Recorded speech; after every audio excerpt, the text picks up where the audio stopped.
Quelqu'un me pose la question, pourquoi est-ce que tu es ici? Tu sais, je vais sûrement glisser un mot que c'est Jésus qui dit de chercher le bien-être de mon quartier puis aimer mon prochain. Vous venez d'entendre Bradley Morris, c'est le pasteur de cette église du Plateau. Vous savez, on a présenté un dossier hier. Plusieurs dizaines de ces ouailles, des fidèles de cette église, vont aller prêter main forte à une école secondaire du Plateau pour rouvrir, en quelque sorte, une bibliothèque qui était condamnée à la fermeture. Beaucoup de réactions aujourd'hui. Marie-Ève Tremblay, bonsoir à vous. Il y a un lien, là, il faut d'abord le dire, direct avec les compressions, parce qu'il y a un poste de technicienne de bibliothèque qui a été coupé cet été. C'est ça, c'est le cas précis de l'école secondaire Jeanne-Mance. On parle d'un poste de technicien en documentation qui a été coupé. Donc, à partir du 1er juillet, si les étudiants désiraient fréquenter la bibliothèque à l'école secondaire Jeanne-Mance, ils devaient le faire avec un enseignant durant les heures de classe. Donc, ça, le fait que les écoles, notamment dans ce cas-ci, doivent se tourner vers des bénévoles, notamment dans ce cas-ci, un groupe religieux, pour pouvoir donner ces services-là, c'est une aberration selon le Parti québécois. On écoute Alexandre Cloutier.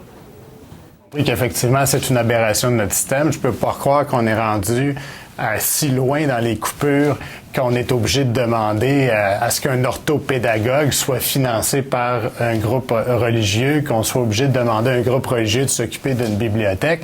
Ça m'apparaît être complètement aberrant. C'est au ministre de l'Éducation là, à clarifier les règles et à expliquer comment se fait-il qu'on n'est même pas capable d'offrir une bibliothèque à l'extérieur des heures habituelles de classe pour assurer que nos jeunes puissent pouvoir avoir accès à ces services. Et c'est une école qui misait en plus, faut le dire, c'est toute l'ironie sur la lecture, c'est l'école secondaire du Plateau.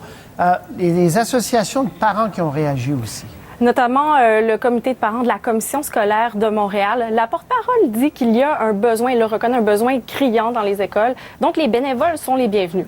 Si c'est fait à titre personnel, il n'y a pas de problème, mais c'est au niveau de l'encadrement où là, elle a certaines inquiétudes et d'autres parents aussi. On l'écoute. C'est certain que des gens qui pourraient utiliser les enfants, là, ou en fait leur présence auprès des enfants pour faire de l'endoctrinement ou pour faire du recrutement religieux, c'est pas souhaitable. Là. On a enlevé la religion des écoles il y a déjà plusieurs années.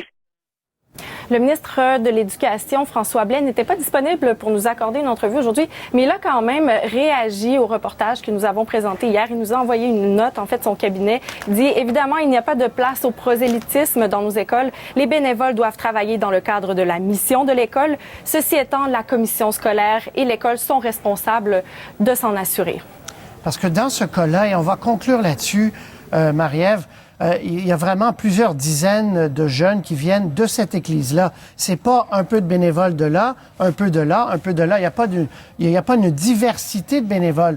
Tous les bénévoles engagés dans cette bibliothèque-là viendraient de cette église, d'où les questions qu'on pose.